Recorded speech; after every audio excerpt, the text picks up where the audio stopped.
சிவஞான சித்தியார். மூலநூல் வழிநூல்லாம் என்ன அப்படிங்கிறத பிறகு விளக்குறேன். இப்போல்லாம் அங்கே போக வேண்டியதில்லை. நீங்கள் சாஸ்திரம் படிக்கும்போது வாய்ப்பு வரும்போது விளக்குறேன். மூலத்தை அப்படியே வழிமொழிந்து எழுதாத வழிநூல். மூலத்தில் உள்ள கருத்துக்களை கொஞ்சம் மாற்றி புதுசாக சேர்த்து சொன்னோன்னா அதுக்கு புடைநூல்னு பேர். இதெல்லாம் வித்தியாசம் இருக்குது, பிறகு பேசும். சிவபிரகாசத்தை வந்து அங்கே சொல்கிறேன். அதை இந்த வழிநூல் பண்ணுறவர் 629 விருத்தங்களால் பாடுறார். 12 சூத்திரங்களால் அமைக்கப்பட்ட நூலுக்கு என்ன பண்ணுறாரு? 629 பாட்டு பாடி விளக்கம் பண்ணுறார். யாரு? அருள்நந்தி சிவாச்சாரியார்னு பேர். இந்த அருள்நந்தி சிவாச்சாரிய பாடின இந்த சித்தியாரை 2 பகுதியாக பிரிச்சிருக்கிறாங்க. பரபக்ஷம் சுபக்ஷம் அப்படின்னு. பக்கம் பக்ஷம்னா என்ன? ஒரு பகுதின்னு அர்த்தம். இப்போ நம்ம உடம்புக்கு முன்பக்கம் ஒன்று இருக்குது, பின்பக்கம் ஒன்று இருக்குது. ஆனால் ரெண்டும் என்ன தான்? என் உடம்பு தான். அதுபோல் ஒரே நூல்லையே இதெல்லாம் ஒரு டாப்பிக்காக பேசியிருக்காரு. இதுக்கப்புறம் ஒரு பாட்டு. பரனா என்ன? வெளியில். பரம்னா மேலான அர்த்தம். அது பரம் அப்படின்னா தான் மேலானது. பரனா வெளியிலன்னு அர்த்தம். பரதேசி அப்படிங்கிறோம் இல்லையா? சுதேசி அப்படின்னா, சுதேசினா உள்நாட்டுக்காரன், பரதேசினா ஃபாரினர்னு அர்த்தம். அப்போ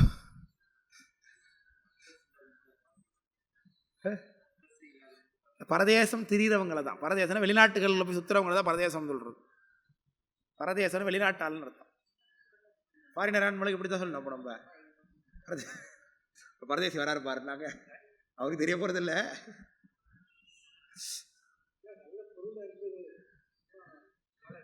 மாறி நம்மளுடைய கலோக்கியல் லாங்குவேஜில் அப்படி அர்த்தம் மாற்றி பயன்படுத்த ஆரம்பிச்சிடுறோம். ஆமாம், பண்டாரம் அப்படி தான். அப்படி பரதேசம் அப்படிங்கிறது வெளியில் அர்த்தம், உள்ள வெளி தேசம்னு அர்த்தம். சரி, சுதந்திரம்ங்கிறோமே அப்படின்னா என்ன அர்த்தம்? சுதந்திரம்ங்கிறோம்ல அப்படின்னா என்ன அர்த்தம்? விருப்பம் அர்த்தம். விருப்பம் போல், தன்னிச்சையா அப்படின்னு என்ன அர்த்தம்? யாரும் நம்மளை கட்டுப்படுத்தலை, வழி நடத்தலை அப்படின்னா சுதந்திரம்னு அர்த்தம். அப்போ அது எதிர்ச்சொல் என்ன? சுதந்திரங்கிறதுக்கு நேரடியான எதிர்ச்சொல் கேட்குறேன். இதற்கு யோசிச்சிருக்கீங்களா? அதை சுதந்திரத்துக்கு அடிமை இல்லை. சுதந்திரங்கிறதுக்கான எதிர்ச்சொல் பரதந்திரம்ங்கிறது. பரதந்திரம். சுதந்திரம்னா என்னுடைய நாலேஜ் படி தான் நான் இருப்பேன். பரதந்திரம்னா வேறொருத்தர்னால கட்டுப்படுத்தப்படுறேன்னு அர்த்தம். அறத்துக்கு மரம் எதிர்ப்பாங்க, மரம்னு சொல்லுவாங்க. அறம் இருக்க மரம் விலை கொண்டவாரேன்னு அப்படிதான் பாருங்க. சுதந்திரம் அதுக்கு எதிர் சொல்ல என்ன? பரதந்திரம். இப்போ நாமெல்லாம் சுதந்திரியா பரதந்திரியா? எப்படி? அது நீங்க அரசியல பேசுறீங்க, நான் அதை கேட்கல.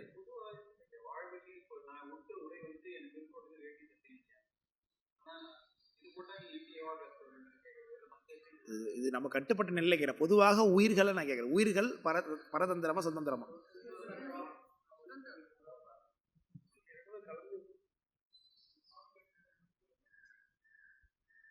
பரதந்திரமா சுதந்திரமா? பரதந்திரம். பரதந்திரம். உயிர் சுதந்திரமா? அப்படியா? அப்புறம் இப்பதான் சொன்னாரு எல்லாரும் எனக்கு கட்டுப்படுத்துறாங்கன்னு. உயிர் உடம்புன்னா வேற வேறையா? உயிர்கள் பரதந்திரம், சுவாமிக்கு கட்டுப்பட்டது உயிர். நம்ம அறிவிச்சை செயல்படி நம்ம செயல்பட முடியுமா? எனக்கு விருப்பப்பட்டதெல்லாம் நம்ம அனுபவிக்க முடியுதா? உலகத்தில் நம்ம செய்ய நினைக்கிறதெல்லாம் செய்ய முடியுதா?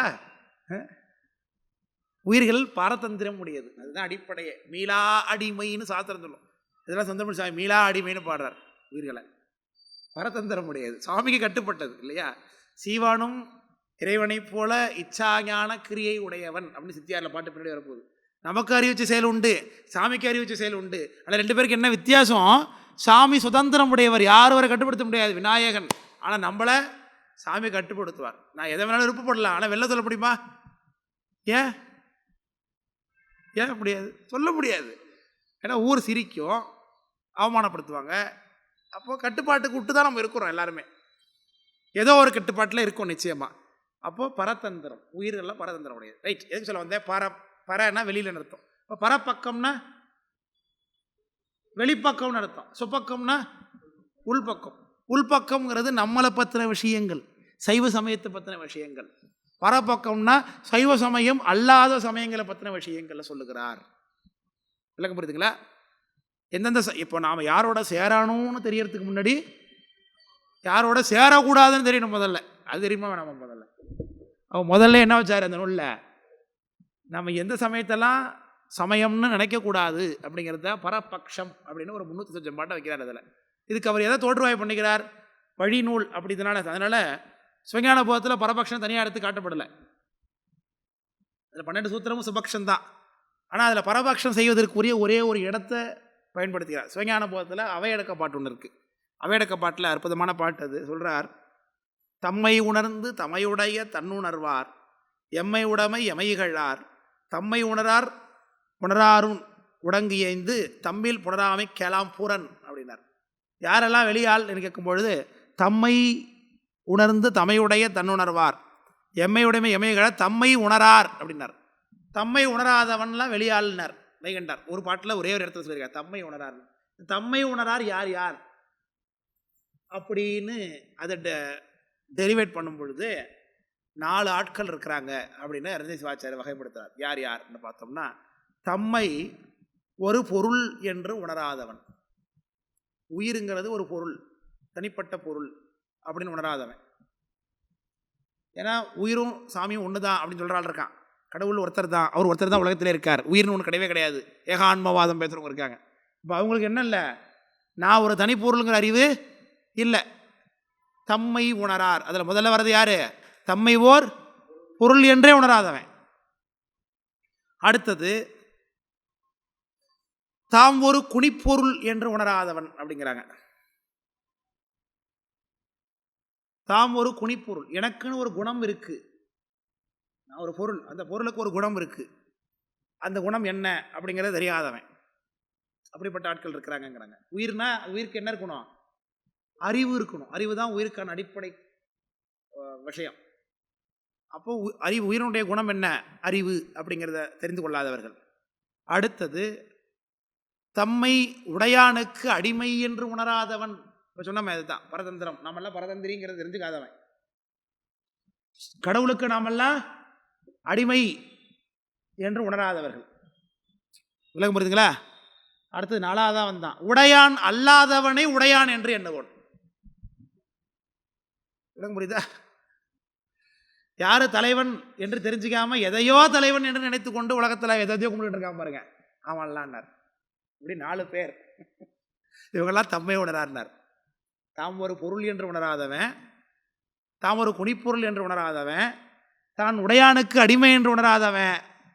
உடையானுக்கு அடிமைன்னு கண்டுபிடிச்சாலும் உடையான் அல்லாதவனை போய் உடையான்னு நினச்சிட்டு இருக்கிறது. திருமாலை போய் அவர் தான் கடவுள் நினைத்து கொண்டு கும்பிடுறவன். இல்லைங்க புரியுதுங்களா? இப்படி பல்வேறு தெய்வங்களுக்கு பரத்துவம் கொடுத்து கொண்டு சிவருமான கும்பிடாதவன். இவங்க எல்லாருமே யார்?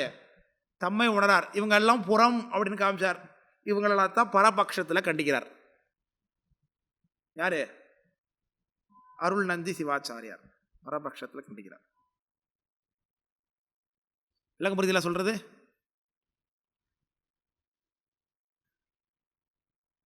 எப்படி பரபக்கத்தில் இருக்கக்கூடிய சமயங்கள் என்னென்ன அப்படிங்கிறத சொல்ல நோட் பண்ணிக்கோங்க. பரபக்கத்தில் கண்டிக்கப்படக்கூடிய சமயங்கள் என்னென்ன? முதல்ல உலகாயுதன் மதம். உலகாயுதன்கிறது பொருள் முதல் வாதம் என்கின்ற நாத்திகம். கடவுள் இல்லை, பிறவிகள் இல்லை, நல்லது செஞ்சால் நல்லது, கெட்டு செஞ்சால் கெட்டதுங்கிற அந்த கர்ம கொள்கை கிடையாது. இதெல்லாம் சொல்லக்கூடியவன் உலகாயுதன் பேர் அவனுக்கு. அடுத்தது பௌத்த சமயம். பௌத்தத்தில் 4 பிரிவுகளாக பிரித்து கண்டிக்கிறார். பௌத்தத்துக்கு 4 சப்டிவிஷன். என்னென்ன? சௌத்திராந்திகன் மதம். சௌத்திராந்திகன் பேர், சௌத்திராந்திகன். பௌத்தத்தில் முதல் பிரிவு சௌத்திராந்திகன். ஹீனயான பௌத்தம்னு சொல்றது தான்.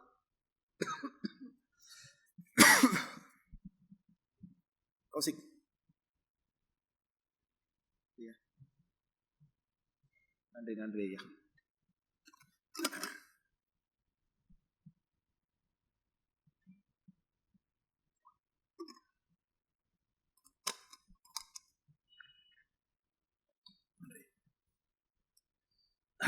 அப்படி ஹீனயான பௌத்தன் சொல்லக்கூடிய சௌத்ராந்திக மதம். அடுத்தது யோகாச்சாரன். யோகாச்சாரன் இவர் பௌத்தன். இருக்கு ஜென் பௌத்தம்ங்கிற ஜென் துறவிங்கிறாங்களே, ஜென் பௌத்தம். இதுதான். இதுக்கு இன்னொரு பேர் மகாயான பௌத்தம்னு பேர். மகாயான பௌத்தம், யோகாச்சாரன், ஜென் பௌத்தம். நான்காவதா?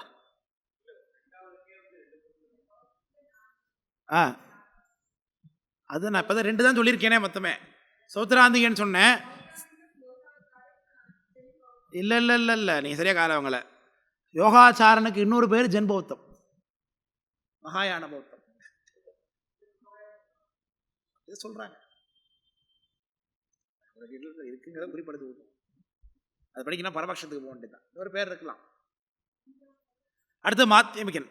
மாத்தியமிகன் மகாயான பௌத்தம். மாத்தியமிகன் அப்படிங்கிற இதுக்கெல்லாம் விளக்கம் இருக்குங்க. அடியன் பரபக்ஷ சித்தியார் நடத்தியிருக்கேன்.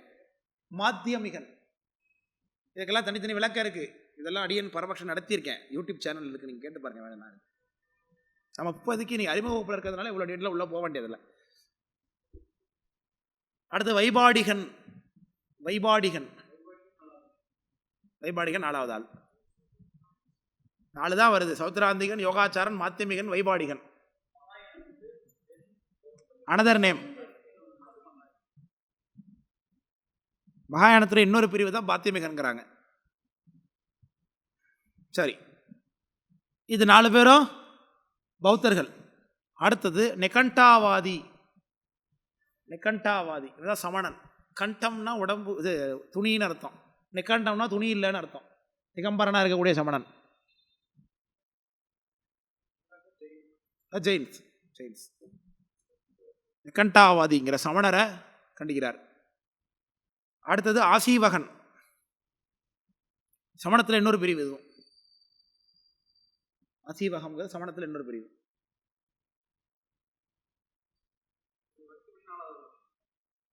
ஆமாம், லோகாயதன், பௌத்தம், சமணம், ஆசீவகன். இது 4வது ஆர்டர் படி.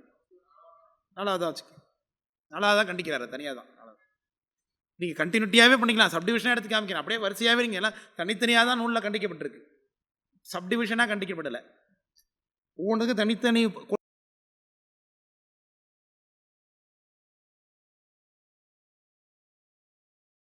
மைக்க நல்லா அழுத்து பிடிங்கி சொல். வருதா? சரி வா.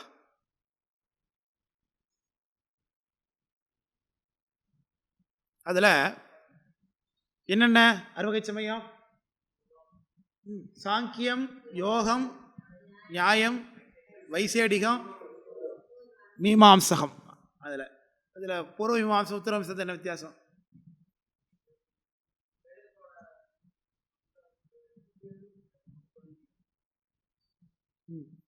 சரி, வேற என்ன? கொள்கை ரீதியாக ஒன்றும் வித்தியாசம் கிடையாதா?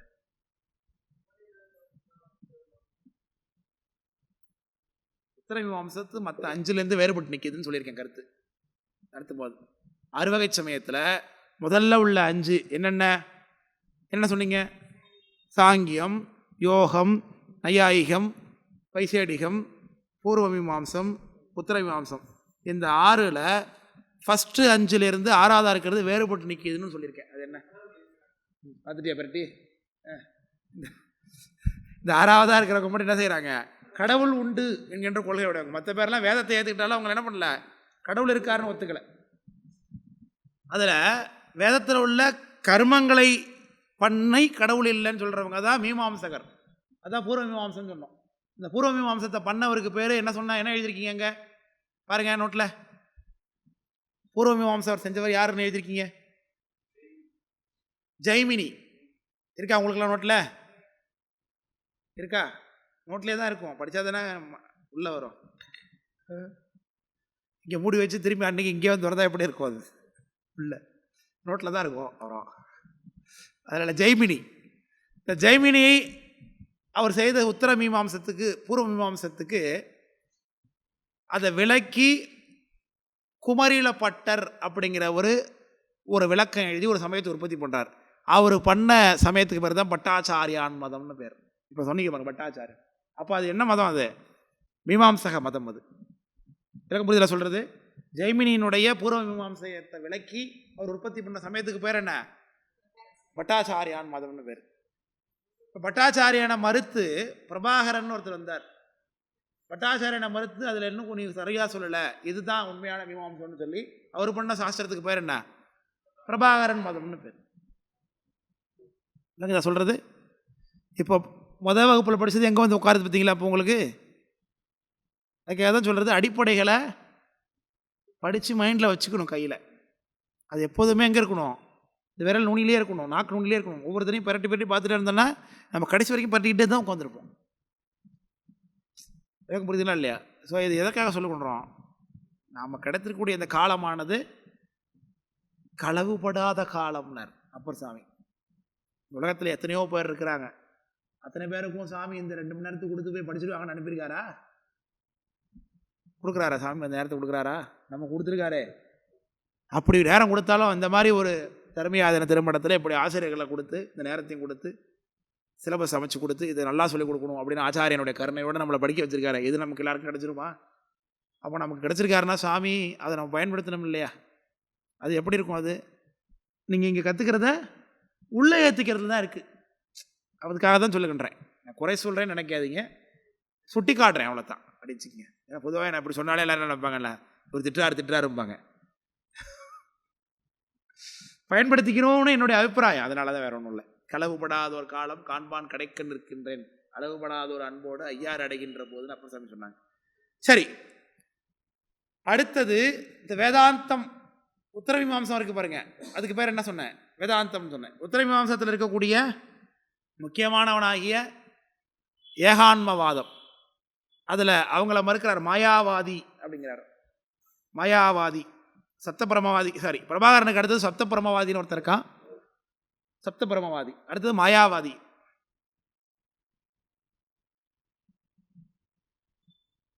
அடுத்தது பார்க்காரியன் மதம்.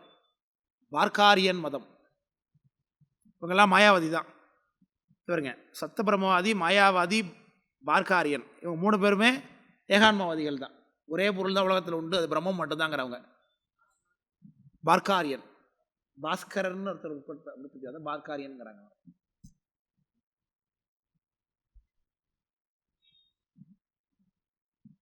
அடுத்து நிரீச்சர சாங்கியன். நிரீச்சர சாங்கியன் முதல்ல இருக்கு பாருங்க. சாங்கியம் யோகம்னு அந்த சாங்கியம் தான் அவன். இவங்கெல்லாம் எடுத்து மறுக்கிறார் தனித்தனியாக. நிறைவாக பாஞ்சராத்திரி, பாஞ்சராத்திரின்னு பேர். இந்த பாஞ்சராத்திராங்கிற சாஸ்திரத்தை 5 இரவுகளில் திருமால் உபதேசம் பண்ணாராம். அதனால திருமாலை பற்றிய இந்த நெறிக்கு பஞ்சராத்திர நெறின்னு பேர். வைஷ்ணவம், அதுதான் வைஷ்ணவத்தை மறுக்கிறார் இந்த நூல். 1 2 3 4 5 6 7 8 9 10 11 12 14 சமயம் வருதா? 14 இருக்கா? கூட வந்துட்டா? 25 வந்துருக்கா? 11 தான் வந்திருக்கா? 14 வந்துட்டா? ரைட். என் பக்கத்தில் ஒரு ஆள், எனக்கு ஒரு ஓட்டு விழுந்திருக்கு இப்போ.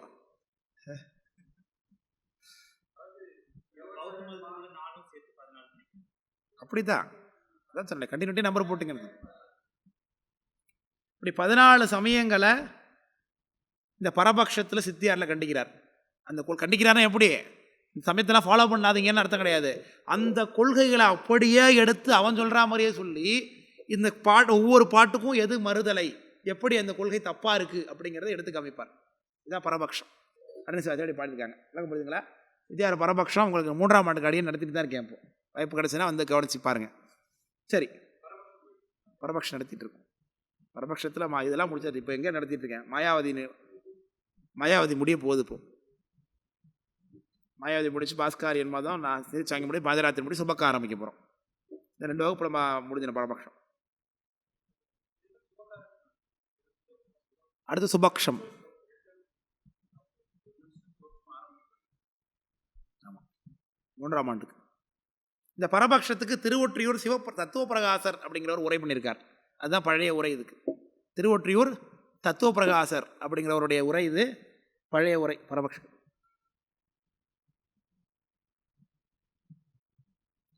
அப்புறம் அந்த 12 சூத்திரம் இருக்குது பாருங்கள் சிவஞான போதத்துடைய அவையடக்க பாடல் இருக்கக்கூடிய தம்மை உணரார் அப்படிங்கிற அந்த ஒத்த வார்த்தைக்கு தான் யார் தம்மை உணரார்னு 14 பேரும் எடுத்து காமிச்சிருக்கார்.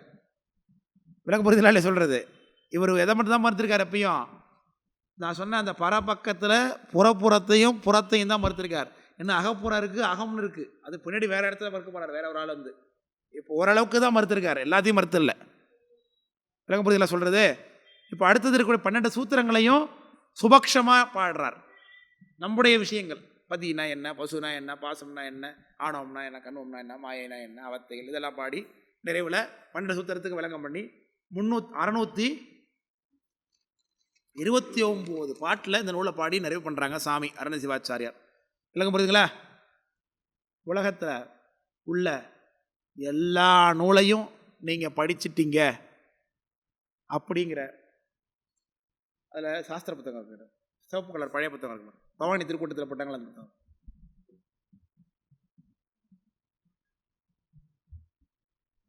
நன்றி. பக்கத்தில் 82வது பாட்டுன்னு நினைக்கிறேன்.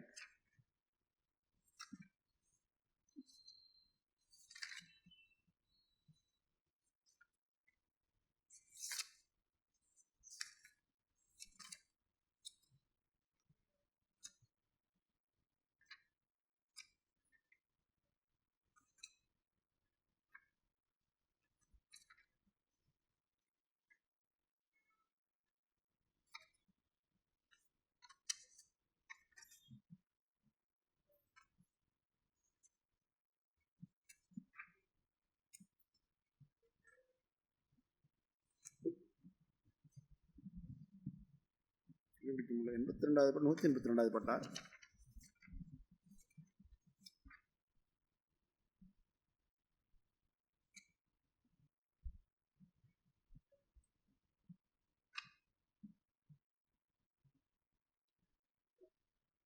சரி, இன்னொரு தடவை சொல்கிறது என்ன பாட்டுங்கிறத. அதாவது குறிஞான சம்பந்த பெருமான்னு சொல்கிறாங்க, தர்மியாதன குரு முதல்வர் சொல்கிறாங்க, உலகத்தில் உள்ள எல்லா நூல்களையும் நீங்கள் படிக்கணும்னு நீங்கள் விருப்பப்பட்டீங்கன்னா, அல்லது உலகத்தில் சொல்லப்பட்ட எல்லா நூல்களுடைய கருத்துக்களையும் நீங்கள் தெரிஞ்சவராக இருக்கணும்னு விருப்பப்பட்டீங்கன்னா, இந்த சித்தியாரில் உள்ள 629 பாட்டையும் நீங்கள் படிக்கணும் அவசியம் கிடையாதான். இந்த சித்தியாரில் உள்ள ஏதாவது ஒரு பாட்டில் ஒரு பாதியை நீங்கள் கற்றுக்கிட்டாலே போதுமா, உலகத்தில் உள்ள எல்லா நூலையும் தெரிஞ்சுக்கிட்டவராக ஆகிடுங்கிறார். பார்விரித்த நூலெல்லாம் பார்த்தறிய சித்தியிலே ஒரு விருத்த பாதி போதுங்கிறார். நூலை பற்றின பெருமை அப்படி காட்டுகிறார். அப்பேற்பட்ட நூல் இது. உலகத்தில் உள்ள நூல்கள்லேயே சிறந்த நூல் இது மட்டும்தாங்கிறாங்க. சிவனுக்கு மேலே ஒரு தெய்வமும் இல்லை, சித்திக்கு மேலே ஒரு நூலும் இல்லை அப்படின்னு பழமொழியாக இருக்குது இந்த நூலுக்கு. அப்பேற்பட்ட நூல், இதில் இல்லாத கருத்தே கிடையாது. அப்படிப்பட்ட எல்லாருக்கும் தெரியாத கருத்துக்கள்லாம் அதில் சாமி சொல்லியிருப்பார், நமக்கு புரியாத கருத்துக்கெல்லாம் சொல்லியிருப்பார். இப்போ நான் உங்கள்ட்ட ஒரு கேள்வி கேட்குறேன். ஒரு மரம் இருக்குது, உங்கள் வீட்டில் ஒரு முருங்கை மரம் இருக்குன்னு வச்சுங்களேன். முருங்கை மரம் காற்றுல உடஞ்சி போச்சு, என்ன செய்வீங்க? முதல்ல கீரையை உடைச்சிப்போம், கீரை உடைச்சிப்போம், எல்லாத்தையும் எடுத்துப்போம். அப்புறம் அதை உடைச்சி என்ன சொல்லுவாங்க, அங்கங்கே நட்டு வைக்கிறாங்க. அந்த மரத்தில் இருந்தது எத்தனை உயிர்? ஒரே உயிர் தானே. மரத்துடைய கிளையை பிடிங்கி அங்கே நட்டாச்சு, திரும்ப அது ஒரு மரமாக வளர்ந்ததில்ல. இப்போ மரத்தில் இந்த உயிர் அங்கே வந்திருக்கா, இப்போ மரத்தில் உள்ள 2 ஆகிட்டா, எப்படி ஆச்சு அது?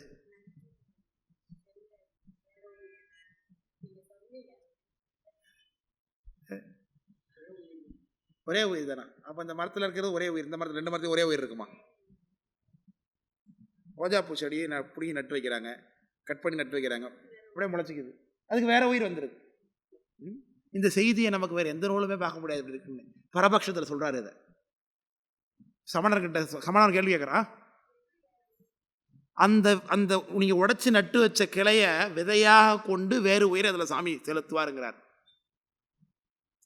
ஒரு முருங்கைப்போத்தை நறுக்கி வேறு இடத்துல நட்டு வச்சதுக்கு பிறகு அந்த முருங்கைப்போத்தை விதையாக கொண்டு இன்னொரு உயிரை அந்த இடத்துல சாமி அங்கே அதை புகுத்தி ஆன்மாவை அதில் வளர வைக்கிறாங்கிறார். இப்படிப்பட்ட கருத்தை சாமி இந்த சித்தியாரில் அடியன்னு வேறு எந்த நூலையுமே அதை பார்த்ததே இல்லை. 2வது, நம்மெல்லாம் பாவ புண்ணியங்கள் செய்கிறோம். தப்பு செய்யாதரா, பாவம் பண்ணாதரா, நரகத்தில் சாமி போட்டு அழுத்துவார், நரகத்தில் கஷ்டம் பண்ணுண்டான்னா செத்ததுக்கு பிறகு தானே நமக்குலாம் தெரியவா போகுது அப்படிங்கிறான். சொல்கிறானா இல்லையா? செத்ததுக்கு பிறகு தெரியாது தானே. அப்போ நரகத்தை எப்படி அனுபவிக்கிறது? உடம்பு வேணுமா இல்லை அனுபவிக்கிறதுக்கு? இப்போ நரகத்தில் எண்ணெய் சட்டியில் போட்டு பொரிப்பாங்கன்னு எல்லாம் சொல்கிறாங்க. உடம்பு இல்லைன்னா எண்ணெய் சட்டியில் எப்படி போட்டு பொரிக்க முடியும்? இந்த கேள்வி வந்திருக்கா இல்லையா இருக்காது வரைக்கும்? இதுக்கு என்ன விடை? அப்போ நரகம் பொய்யா உண்மையா? அதெல்லாம் நான் கேட்கல. நரகம் உண்டா இல்லையா அதான் கேள்வி. இப்போ நரகம் உண்டா இல்லையா? உண்டு, அதில் மாற்றுக்கிறது இல்லைன்ட்டிங்க. இப்போ நரகத்துக்கு போகணுன்னா அங்கே அனுபவம் வேணும் கண்டிப்பாக. ஏன் அடிக்கிறான், உதைக்கிறான், சட்டையில் அடிக்கிறான், எல்லாம் பண்ணுறான், எல்லாமே இருக்குது. கும்பி பாகம் இதெல்லாம் சொல்கிறாங்க, அந்நியன் படுத்துறது நரகத்தில் சொல்கிறாங்க, எண்ணெய் சட்டியில் போட்டு பொரிக்கிறது இதெல்லாம். அப்போ உடம்பு இல்லைன்னா எப்படி அனுபவம் நடக்கும்?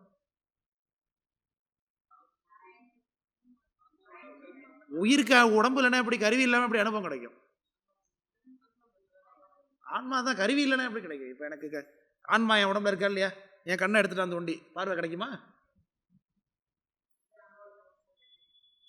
அதை கேட்கல. அனுபவம் என்பதற்கு உயிருக்கு கருவி வேணும், இது அடிப்படை. உள்ள உடம்பு இருக்கு, என் உடம்புல உயிர் இருக்கா இல்லையாப்போ? ஏன் நான் சாப்பிட்ணும், ஒரு விஷயத்தை சாப்பிட்ணும், சாப்பிடும்போது நாக்கை வெட்டி எடுத்தாச்சு, சாப்பிடுவேன்னா டேஸ்ட் தெரியுமா எனக்கு? அப்போ சுவையை அனுபவிக்கணும்னு எனக்கு என்ன வேணும்? நாக்குங்கிற கருவி இருக்கணும். உடம்பு ஒரு கருவி உயிருக்கு. தனு கரண புவன போகம்னு சொல்லுன்றோம். அதை இந்த கருவி மூலமாக தான் உயிர் இந்த உலகத்தில் இருந்து அனுபவிக்குது. உடம்புல என்ன உயிருக்கு அனுபவம் கிடையாது சார்.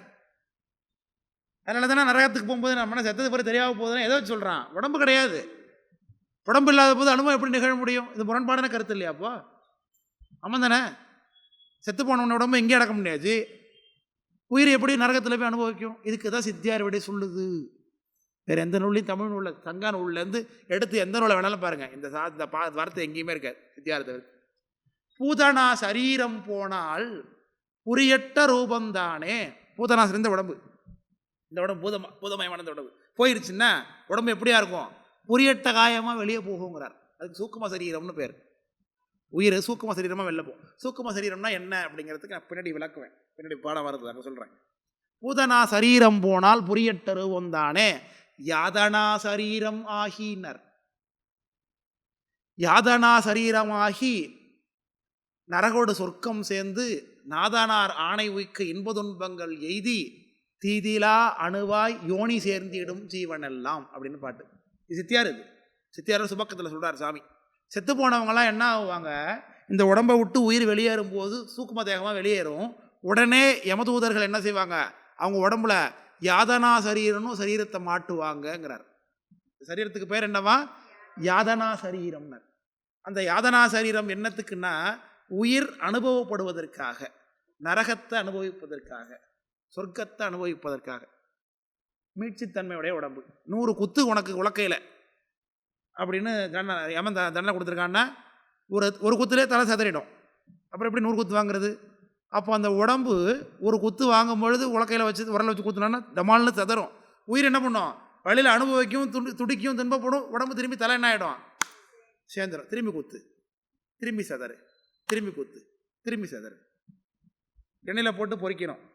பொரிச்சா உடம்பு பொரிஞ்சிருச்சு, திரும்பி வெளில வந்து நல்லா ஆகிடும். திரும்பி போட்டால் திரும்பி பொரியும்.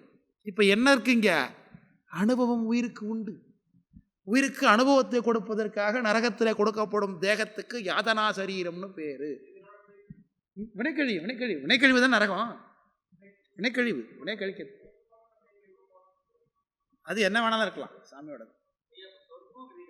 சொர்க்கம் வினைக்கழிவு தான். இது நல்ல கண்மோ, அது கெட்ட கண்மோ, ரெண்டு கண். அது விளக்குறேன், பின்னாடி விளக்குறேன். பட்டகாயம்னா 5 தத்துவங்களோட கூடியதுக்குன்னு பேர். பஞ்ச ஞானேந்திரியங்கள் 5, மனம், புத்தி, ஆங்காரம் 3 சேர்ந்த 8 பொருள் சேர்ந்தது தான் புரியட்ட காயம்னு சொல்கிறோம். அது பின்னாடி 36 தத்துவம் வரும்போது சொல்கிறேன், விளக்குறேன். அதுதான் சூக்கும தேகமாக வெளியே போகிறோம். பிறகு சொல்கிறேன், நோட் பண்ணி வச்சுங்க. பிறகு சொல்லி இப்போ சொன்ன மற்றவங்களும் புரியாது, நமக்கும் குழப்பமாக இருக்கும். ஆர்டராக போகும், அப்போ வரும். இந்த கேள்வியை நோட் பண்ணி வச்சுங்க, விடை ஒரு நாள் கிடைக்கும் அதுக்கு. அதனால் அந்த புரியட்ட ரூபம் தானே, அந்த ரூபத்து மேலே என்ன பண்ணுறாங்க? யாதனா சரீரம். யாதனா சரீரம் போய் என்ன பண்ணோம்? நரகோடு சொர்க்கம் சேர்ந்து, நரகத்துக்கும் சொர்க்கத்துக்கும் போய் நாதானார் ஆணை வைக்க, சிவருமான் ஆணைப்படி கண்ம அனுபவத்தை உயிர் அங்கே அனுபவிக்கும். நல்லது செஞ்சியா இவ்வளோ நாள் உனக்கு சொர்க்கம், கெட்டது செஞ்சால் ஒரு நாள் உனக்கு நரகம். ரெண்டத்தையும் அனுபவிச்சுட்டு திரும்ப எங்கே வரும்? உயிர் டேலி ஆகி, கண்ம கணக்கு டேலி ஆகி இனிமேலுக்கு மனுஷனாக வந்தால் ஓரளவுக்கு என்ன பண்ண முடியும்? திருந்தி நல்வழி வாழ்வான் அப்படிங்கிற அளவுக்கு வந்துச்சுன்னா தீதியிலா அணுவாய் யோனி சேர்ந்திடும் ஜீவனெல்லாம் திரும்ப பிறவிக்கு வருங்கிறார் உயிர். இப்போ ஏற்பட்ட கருத்தை வேறு எந்த நூலையும் தமிழ் நீங்கள் பார்க்கவே முடியாது. அதனால தான் சித்திக்கும் மூலவர் நூலும் இல்லைன்னு காட்டுறாங்க. அப்போ ஏற்பட்ட சிவஞான சித்தியார் இது. இந்த சிவஞான சித்தியார் இல்லாத விஷயமே கிடையாதுங்க. அவ்வளோ விஷயம் இருக்குது சித்தியாரில். ஒரு 50 பாட்டு உங்கள் கைவசம் இருக்குன்னா நீங்கள் ஒரு சைவ சித்தாந்தி தான், பெரிய சைவ சித்தாந்த புலவர். சைவ சித்தாந்த சொற்பொழிவாளராகலாம், பெரிய ஆளாகலாம். சித்தியார் எடுக்கிறதாலும் இப்போ சைவ சித்தாந்தம் என்ன மாதிரி ஆட்கள்லாம் பாருங்களேன். சித்தியார் ஒரு 5-6 பாட்டு தெரிஞ்சு வச்சுப்பேன். ஆனால் ஒன்று சித்தியார் ஒன்று எல்லாம் நினச்சிப்பேன் எல்லாரும் இவருக்கு எல்லாம் தெரிஞ்சிருக்க போடுறோம் சித்தியார் அப்படின்னு தெரியாத மாதிரி ஒரு சீனை கிரியேட் பண்ணுறதுக்கு சித்தியார் உதவும். ஆனாலும் எல்லாம் தெரிஞ்சுக்கிறதுக்கு சித்தியார் உதவும். அப்பேற்பட்ட நூல் இந்த நூல். விளக்கம் புரியுதுங்களா? இதை படிக்கிறது தான் சிவஞான போதத்தை படிக்கணும்னா சித்தியாரை படித்தா சிவஞானத்துக்குள்ளே போக முடியும், போதத்துக்குள்ளே போக முடியும். இது வழியாக தான் அது போகணும். இல்லைன்னா சிவஞான போதத்தை நேரடியாக படித்தா விளங்காது நமக்கு. அந்தளவுக்கு நமக்கு ஞானம் இல்லை. அதனால சித்திங்கிற ஞான நூலை நமக்கு சாமி அருளி பண்ணியிருக்கிறார் இந்த அருண சிவாச்சாரியார். இவர் அருளி செய்த இன்னொரு நூல் ஒன்று இருக்குது நம்மக்கிட்ட. அதுக்கு 20 பேர்.